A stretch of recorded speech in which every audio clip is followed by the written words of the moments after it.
মাথায় ঘুরতে এসেছে রায়ান বাবু। ই মা, ছি ছি ছি ছি।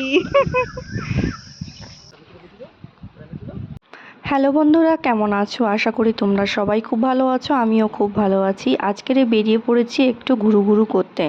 বুঝতেই পারছো, বেরিয়েছি মানে হাজব্যান্ডের উইক অফ, আর সেই কারণে কোথায় যাব চিন্তা করতে করতেই বিকাল হয়ে গেল।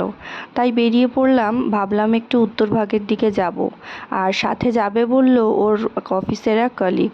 তো সেই কারণে আমরা সবাই মিলে বেরিয়ে পড়লাম সেখানে। কোথায় যাচ্ছি নিজেরাও জানি না, যে নিয়ে যাচ্ছে সে শুধু জানে, শুধু বলল চলো। তো আমরা রীতিমতো ভরসা করে বেরিয়ে পড়েছি উত্তরভাগ। শুনেছি খুব সুন্দর জায়গা, আর যেতে যেতেই তো দেখতে পাচ্ছি চারিদিকে শুধু গাছ আর গাছ। মানে এতটাই সুন্দর পরিবেশ ছিল, বাইকে করে যেতে আমার প্রচণ্ড ভালো লাগছিল। আর আমার ছেলেও বেশ কিন্তু আনন্দ করছিল।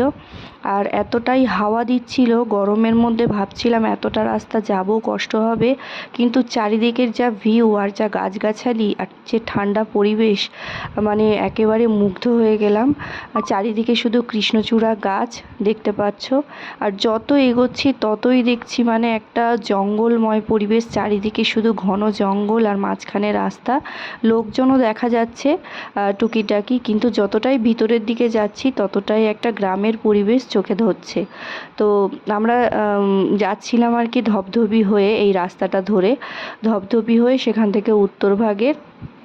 আস্তে আস্তে তোমাদেরকে নামগুলো বলবো, যদিও নামগুলো আমার সঠিক জানা নেই, কিন্তু চেষ্টা করব তোমাদের সাথে শেয়ার করার। তো এখন আমরা চলে এসেছি উত্তরভাগের খুব কাছাকাছি। চারদিকে দেখছো রাস্তা, আর চারদিকে শুধু জঙ্গল গাছপালা, মানে ভীষণ একটা সুন্দর পরিবেশ। তো মাঝখানে আমরা একটুখানি ব্রেক নিলাম, জায়গাটা এতটাই ভালো লাগছিল, ভাবলাম সেখানে নেমে কিছুক্ষণ একটু কাটাই।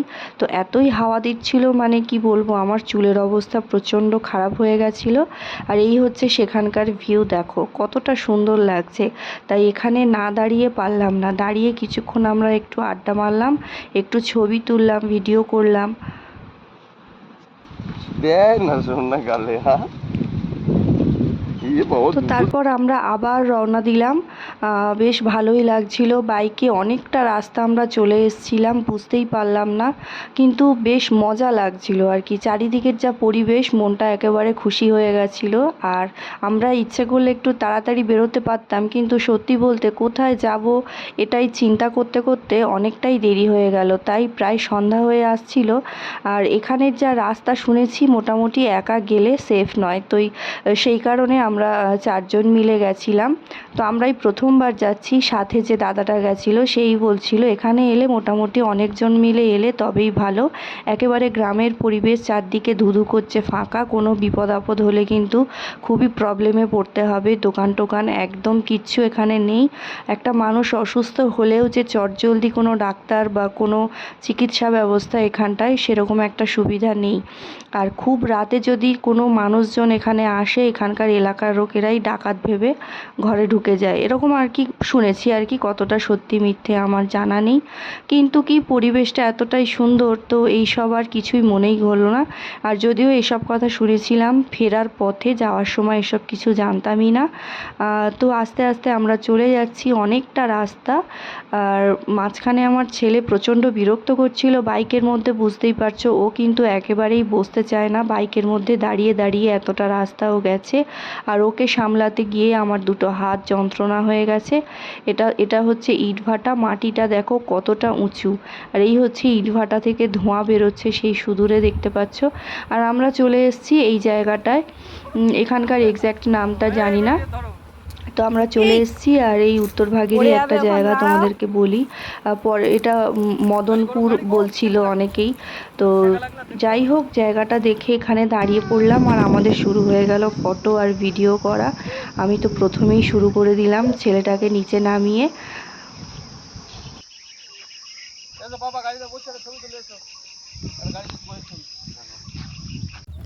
আর আমার ছেলে এদিকে দেখো হাঁটা দিয়েছে দৌড়ে দৌড়ে, একেবারে ফাঁকা রাস্তা, সেই দূরে কয়েকটা গরু আর মনে হয় ছাগল আসছিল।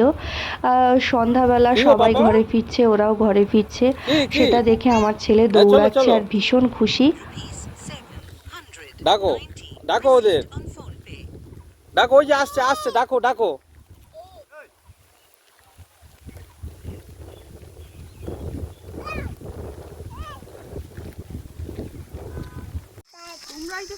হ্যাঁ কি কই এত বাবা কি যাচ্ছে ও বাবা চালাই বহুত দিন আমি হ্যাঁ ওই আমি ছবি কম তুলি হ্যাংডামি না হলে জায়গাটা মেরে দেবো আর কাটা খালটা পুরো বয়ে গেছে সত্যি কথা বলতে এই জায়গাটা থেকে যেতেই ইচ্ছা করছিল না, এতটাই সুন্দর আর এত সুন্দর হাওয়া দিচ্ছিল।